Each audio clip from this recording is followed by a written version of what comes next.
Now, many of the individuals and organizations we will describe today were entrusted with keeping soccer open and accessible to all. They held important responsibilities at every level, from building soccer fields for children in developing countries to organizing the World Cup. They were expected to uphold the rules that keep soccer honest and to protect the integrity of the game. Instead, they corrupted the business of worldwide soccer to serve their interests and to enrich themselves. This Department of Justice is determined to end these practices, to root out corruption, and to bring wrongdoers to justice. Now, the 14 defendants charged in the indictment we are unsealing today include high-ranking officials of FIFA, the international organization responsible for regulating and promoting soccer, leaders of regional and other governing bodies under the FIFA umbrella, and sports marketing executives who, according to the indictment, paid millions of dollars in bribes and kickbacks to obtain lucrative media and marketing rights to international soccer tournaments.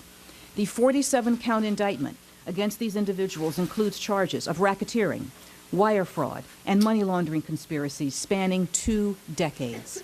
Beginning in 1991, 2 generations of soccer officials, including the then presidents of 2 regional soccer confederations under FIFA, one being the Confederation of North, Central American, and Caribbean Association Football, known as CONCACAF, which includes the U.S., and the South American Football Confederation, or CONMEBOL, which represents organized soccer in South America, used their positions of trust within their respective organizations to solicit bribes from sports marketers in exchange for the commercial rights to their soccer tournaments.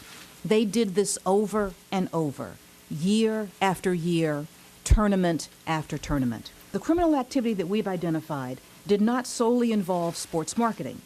Around 2004, bidding began for the opportunity to host the 2010 World Cup, which was ultimately awarded to South Africa, the first time the tournament would be held on the African continent.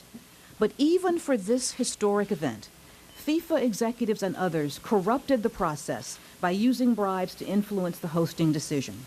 The indictment also alleges that corruption and bribery extended to the 2011 presidential FIFA election and to agreements regarding sponsorship of the Brazilian national soccer team by a major U.S. sportswear company.